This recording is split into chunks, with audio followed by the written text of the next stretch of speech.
हे प्रभु, अंतरतम की दिव्य चेतना में दिव्यता के स्वरूप से पूर्णता को भर दे। होऊं ना तुझसे पृथक एक क्षण भी, देना हो तो यही एक वर दे। जो चाहूँ मैं वो करे ना करे तू, तू जो चाहे वही काम आज कर दे। आशीष अपना मुझे ओ पिता, तू हर एक क्षण, हर एक पल और हर एक पहर दे।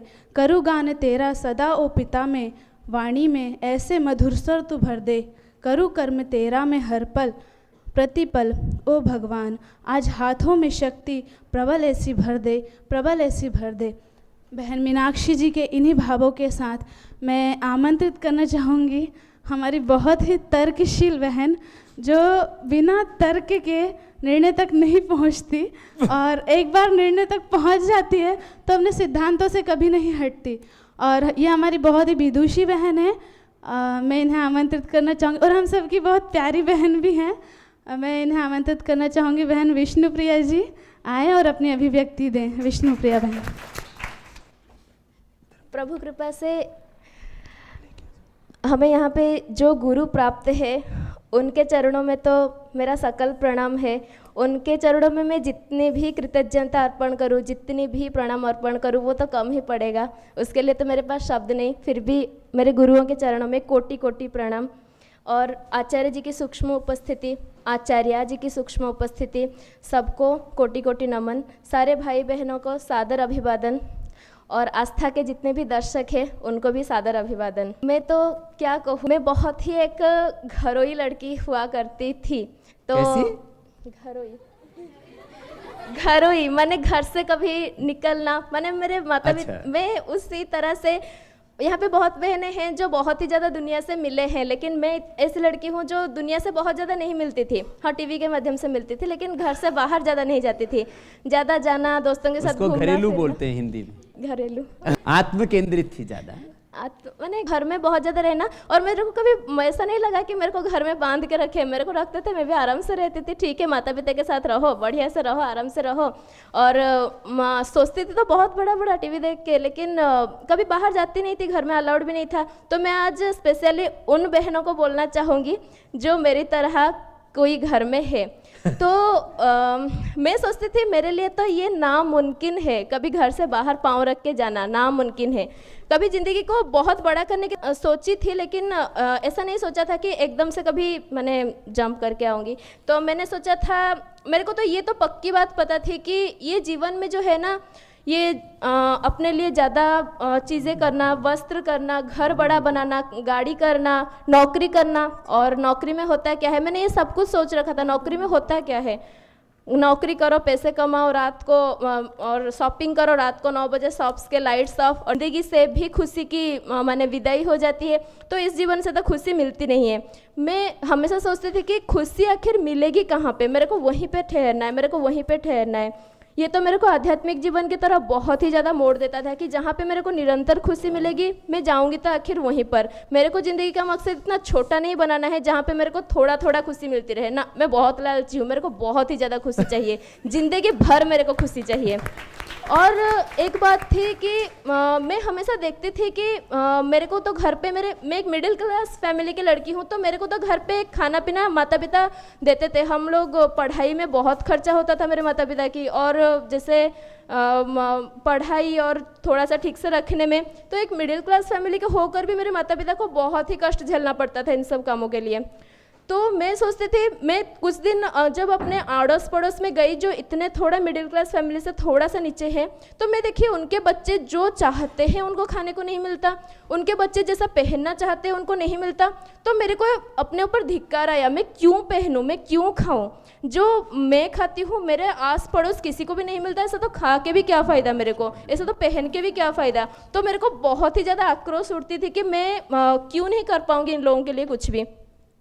तभी मैं सोचती थी क्या मेरे को आगे कभी ऐसा कुछ करने को मौका मिलेगा, क्या कोई देश में ऐसा उठेगा भगत सिंह जैसा, सुभाष चंद्र बोस जैसा, जिसके साथ मैं बहुत ही ज़्यादा सहयोग करूँगी इस काम को आगे बढ़ाने के लिए। तो ऐसे ही हमारे घर में तो कुछ कनेक्शन नहीं था, नेशनल चैनल ही आता था। एक दिन अचानक से टाटा स्काई कनेक्शन आया, तो मेरे सबसे पहले मैं स्वामी जी को उसमें देखी।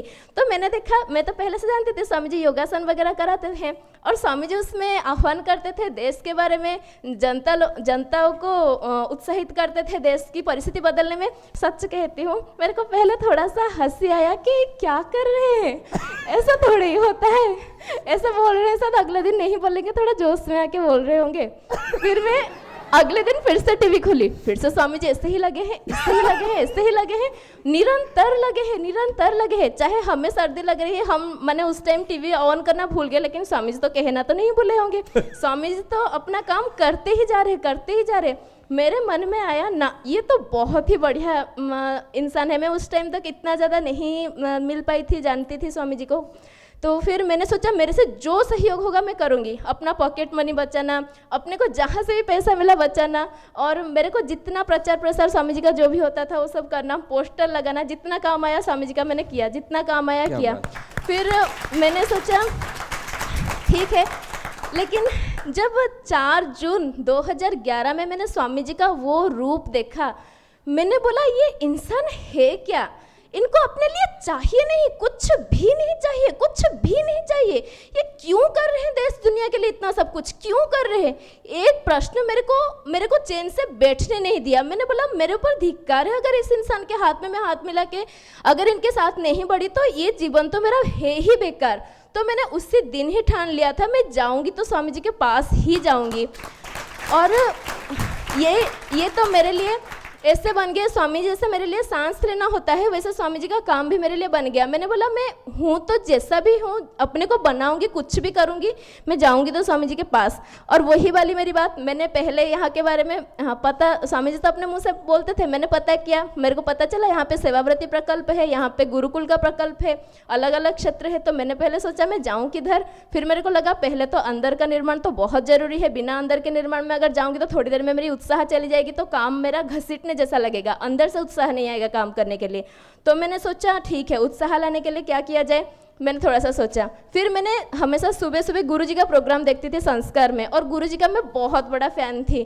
तो वो प्रोग्राम देख देख के मेरे को बहुत ही अच्छा लगा, ये गुरुजी तो बहुत बढ़िया है।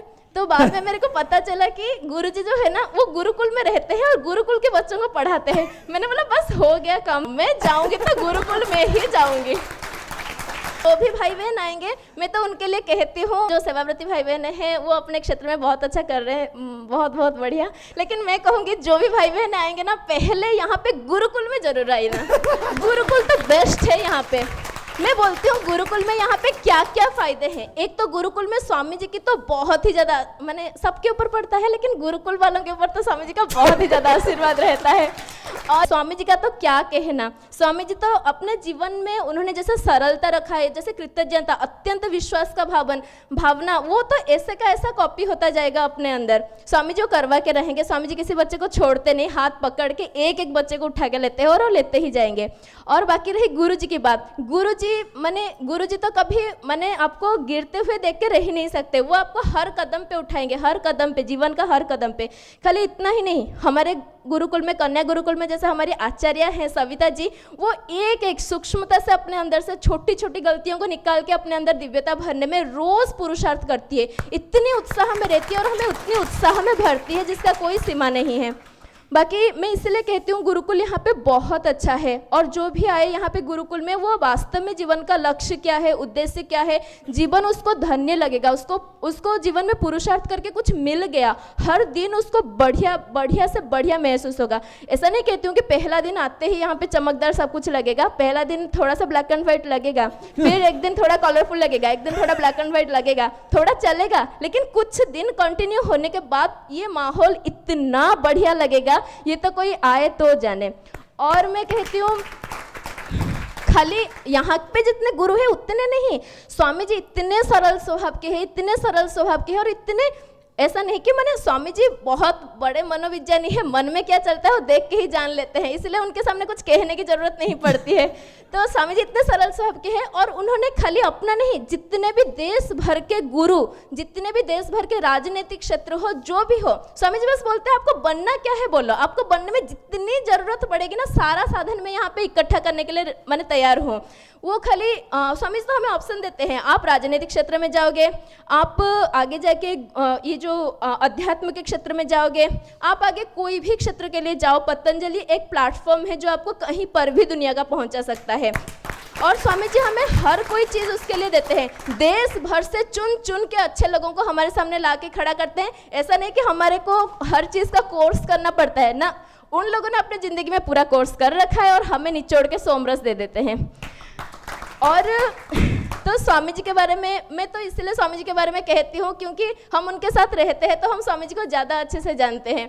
मैंने आप लोग भी जानते हैं जो दर्शक है, लेकिन हम ज़्यादा थोड़ा जानते हैं। ऐसा है, आप लोग भी जानते हैं कि एक कहावत है, slow and study wins the race, लेकिन स्वामी जी के ऊपर तो ये घटता है कि fast and study wins the race. Swami ji ने अपने जीवन में पूरा प्रमाण करके रखा है। स्वामी जी बोलते हैं ना, अधिक दिन क्यों, अब भी करो, आज करो। ये बात जब जब कान में गूंजती है ना, लगता है जितना भी गाड़ी अगर अपना 20 किलोमीटर प्रति आवर जाता होगा ना, वो फिर 60 किलोमीटर हो जाता है। और रोज कहते हैं, रोज कहते हैं और रोज हमें आगे बढ़ाते हैं। तो मैं तो बस यही ही कहूँगी फाइनली, जो भी भाई बहनें हैं वो प्रतीक्षा न करें, वो प्रतीक्षा न करें, वो आ जाए यहाँ पे अपने जीवन को दे के, अपने जीवन को धन्य करने के लिए और अपने माँ की सेवा के लिए, अपनी मातृभूमि की सेवा के लिए। आप एक बार सोच के देखिए, आज नहीं तो कब, हम नहीं तो कौन, कौन करेगा इस काम को? आपको आना ही है, क्योंकि माँ ने हमें इतना दिया है तो माँ को वापस करना हमारा फर्ज है। इसलिए आप भी हमारे हाथ के साथ हाथ मिलाइए। धन्यवाद। ओम।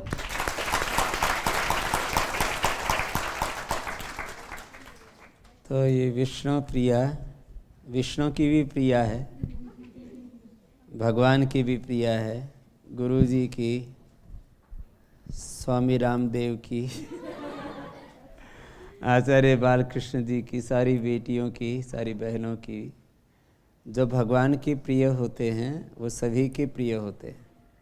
और विष्णु प्रिया ने पहले बीटेक किया।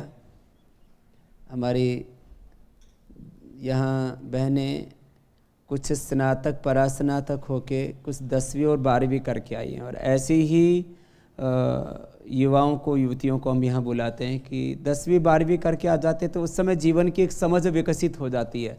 आप निर्णय ले सकते हैं कि मुझे ब्रह्मचारी रह करके जीवन को आगे जीना है या फिर कर्मचारी रह करके जीना है। देखो, दो तरह से होता है। एक है भगवान के बालक, एक है कर्मचारी हैं, लगे हुए हैं। कोई छोटा कर्मचारी, कोई बड़ा कर्मचारी, कोई 1000 रुपये कमाता है, कोई लाख रुपए कमाता है, कोई करोड़ रुपए कमाता है। कर्म करके कुछ उससे पाना चाहते हैं। और ब्रह्मचारी भगवान के लिए, उसकी चर्या ही ब्रह्म है, उसका जीवन ही ब्रह्म है। तो 10वीं 12वीं पास को हम इसलिए आमंत्रित करते हैं कि उस समय तक वो निर्णय कर सकते हैं।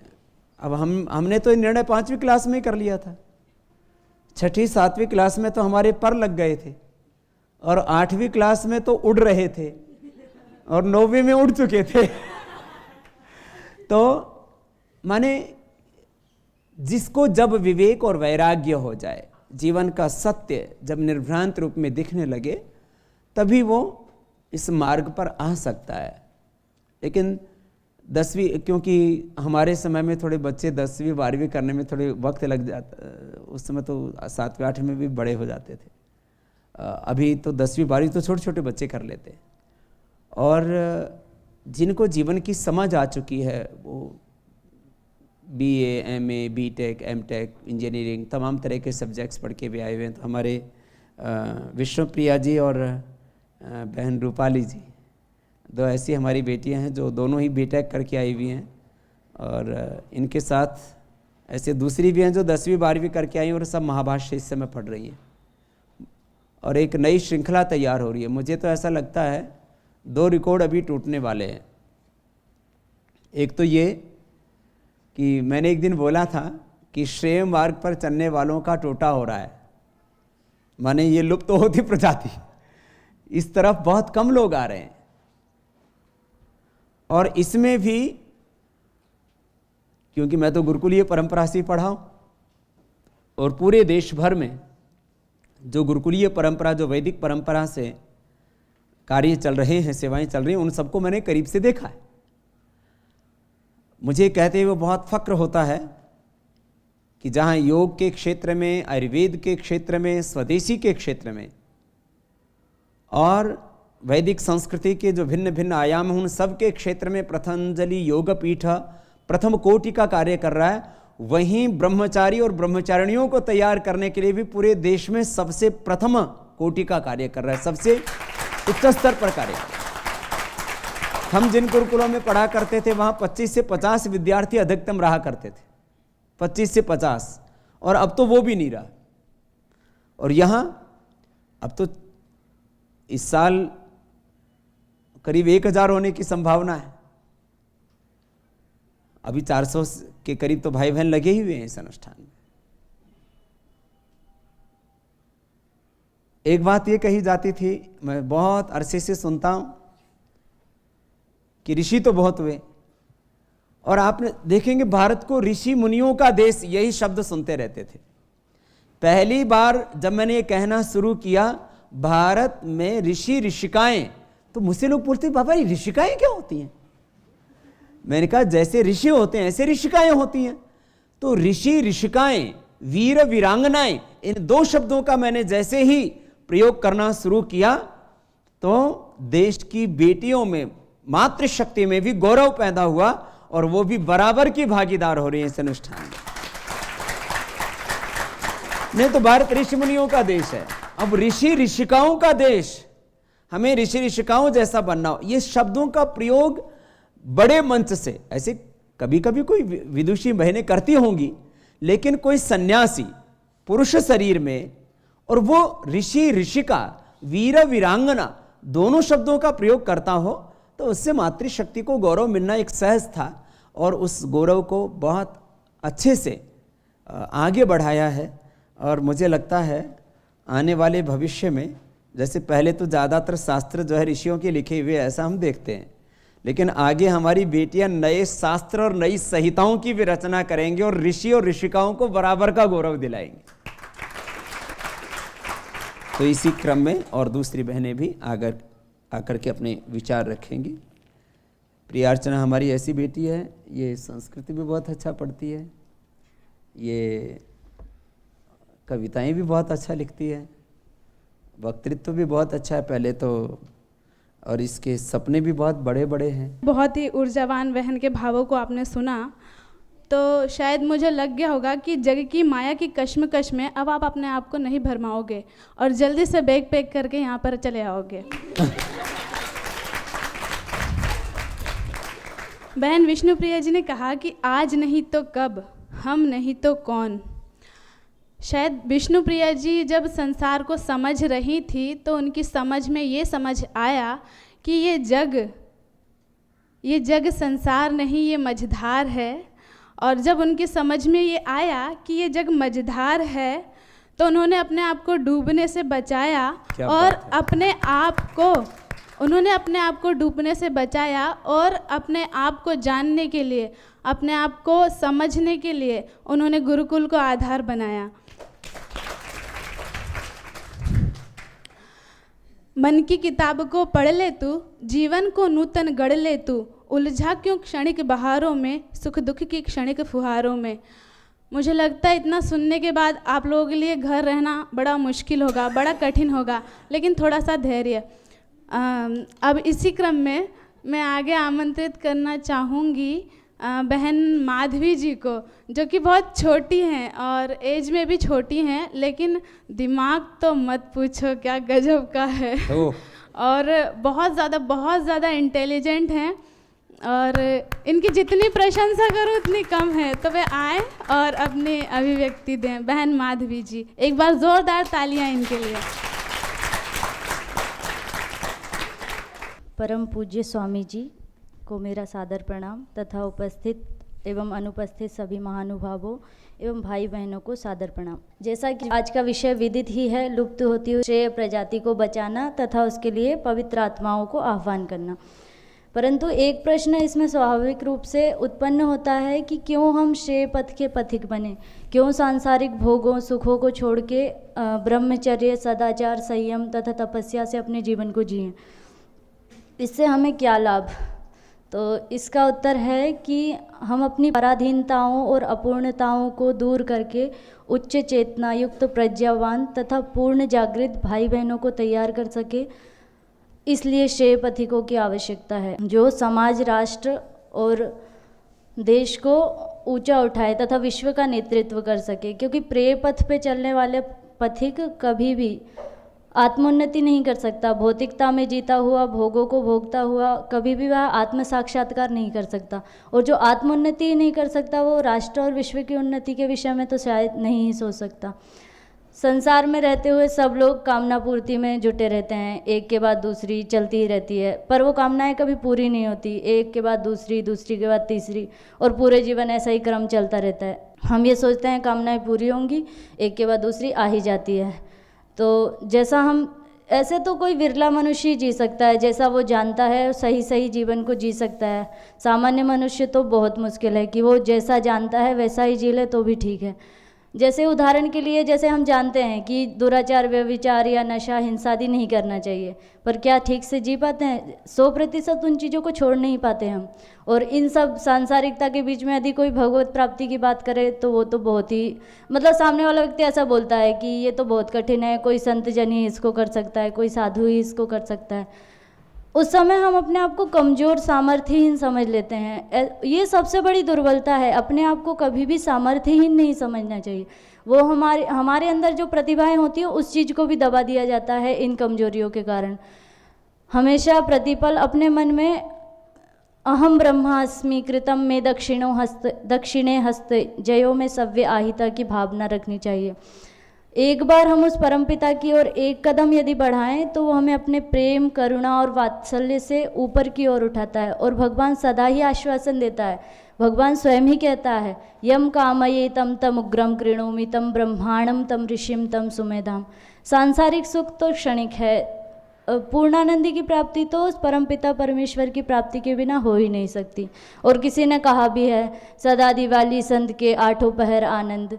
जो पूर्णानंद की प्राप्ति करना चाहता है वो उस परमपिता के परमेश्वर की छाया में ही कर सकता है। संसार में रहते हुए हम तत्कारी च भवान तद्वेषी च की स्थिति में रहते हैं। मतलब जो कार्य हम करते हैं उसी से द्वेष करते हैं। उदाहरण के लिए, जैसे हम खुद ही ईर्ष्या, द्वेष, राग, मोह आदि दोषों से युक्त रहते हुए दूसरों से प्रेम, करुणा की अपेक्षा करते हैं। हम दूसरों को तो बुरा बोलते हैं लेकिन ये नहीं सोचते कि कोई हमको बुरा बोले। ये हमारी अपेक्षाएं नहीं होती।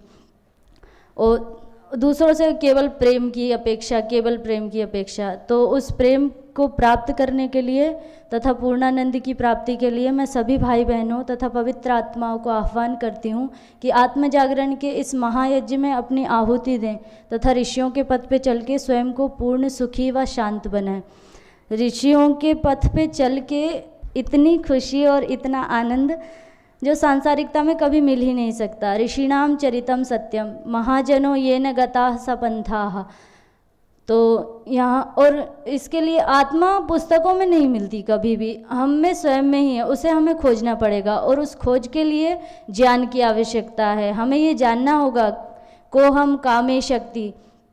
खोज के लिए ज्ञान की आवश्यकता, और ज्ञान किससे मिलेगा? गुरु से। और गुरु कहाँ मिलेंगे? वैदिक कन्या गुरुकुलम में और गुरुकुलम में। तो इसलिए जहाँ की पूर्ण प्रामाणिकता से, पूरी आध्यात्मिकता से व्याकरण आदि शास्त्रों को, वेद आदि, दर्शनों आदि को पढ़ाया जाता है। तो इस विषय में एक श्लोक भी याद आता है, आसन्नम ब्रह्मणस्तस्य तपसामुत्तमं तपः प्रथमं छंदसामंगम प्राहुर्व्याकरणस्य बुधा। कि व्याकरण जो है ब्रह्म के सबसे निकट है, सभी तपों में सर्वोत्तम तप है और छंद का प्रथम अंग भी है, ऐसे व्याकरण के बुद्धजन कहते हैं। और व्याकरण पढ़ के मेरे को भी ऐसा अनुभव होता है। तो उस सर्वोत्तम तप को जीने के लिए आएं और इस यज्ञ में अपनी आहुति दें। धन्यवाद। ते माधवी शुरू में चोरी से आई थी यहाँ। आप कहेंगे चोरी से कैसे? ये चोरी से भी आना होता है। चोरी से आना इसको कहते हैं कि माँ बाप को जब ये ठीक ठीक विवेक ना हो कि हमारे बच्चों का पूर्ण हित किस में है, तो फिर क्या करेगा? अभी सोच रही है कि मैं तो अभी भी चोरी से ही हूँ। अभी चोरी से नहीं बेटा, अब तो पोल खुल गई है। कई बार माता पिता ये सोच लेते हैं कि हमारे बच्चों का हित नौकरी में होगा, रुपए पैसे में होगा, सांसारिकता में होगा। लेकिन जो विवेकशील माता पिता हैं, जो प्रज्ञावान माता पिता हैं, जिनको जीवन की ठीक ठीक समझ है, वो ये निश्चय कर सकते हैं, वो ये निर्णय कर सकते हैं कि हमें बच्चों की खुशियाँ चाहिए। मैंने देखा है माता पिता के मुख से बार बार ये शब्द निकलते हुए। मैंने कहा आप चाहते क्या हो? बोले हमारे बच्चों की ज़िंदगी में कोई अभाव ना हो और कोई दुख ना हो, बस ये 2 चीज़ें चाहते हैं। मैंने लड़कों के बारे में भी यही चाहते हैं माता पिता, और लड़कियों बेटियों के बारे में भी, कि हमारी बेटी की ज़िंदगी में कोई अभाव ना हो और कोई दुख ना हो। तो यहाँ वैदिक गुरुकुलम में और वैदिक कन्या गुरुकुलम में 2 बात की तो गारंटी है ही। यहाँ किसी के ज़िंदगी में कोई अभाव नहीं हो सकता और किसी के ज़िंदगी में कोई दुख नहीं हो सकता। जब ये 2 चीज़ें नहीं होंगी तो हमारे जीवन में सौभाग्य के अलावा और कुछ हो ही नहीं सकता। और ऐसी ही बेटियां इस पूरे अनुष्ठान में बहुत प्रामाणिकता के साथ एक बहुत बड़ा तप कर रही हैं और उनके जीवन पुष्प खिल रहे हैं, जीवन विकसित हो रहे हैं। और वो हमारी तेजस्विनी विदुषी बेटियां और भी दूसरी बेटियों को आमंत्रित कर रहे हैं। और इसमें कुछ कुछ बेटियां तो ऐसी हैं, एक एक घर से 2-2 बेटियां यहीं पर हैं। और ये मीनाक्षी भी, माधवी भी जो है, इसमें भी संदीप इसका भैया है। बड़ा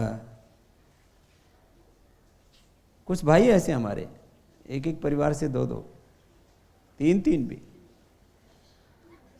मैं करीब 25 साल पहले स्वामीनारायण संप्रदाय में एक अनुपम मिशन है, वहाँ गया तो 2-2, 3-3 भाई साधु बन गए। तो मैं ऐसा सोचता था, क्या मेरे साथ भी कभी ऐसा होगा कि एक एक परिवार से 2-2, 3-3 भाई आए और इस भगवान के काम में अनंत के पथ पर, श्रेय के पथ पर आगे बढ़ने लग जाएं। तो बेटियों में भी मैं देख रहा था अभी, दिया जी है, आराध्या जी, और भी कई है ना, मीनाक्षी जी, हर्षिता जी, गार्गी जी, शिखा जी, सुमेधा, दिव्या, सावित्री, ऐसे कितने बेटियां। अच्छा, उसमें होता क्या है, एक तो क्या होता है, एक दूसरे को संबल मिल जाता है और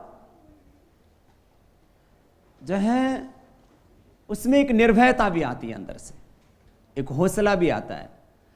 तो मुझे तो ऐसा लगता है अभी तो 2-2 बहनें, 2-2 भाई, आगे लगता है पूरा का पूरा खानदान भी आएगा।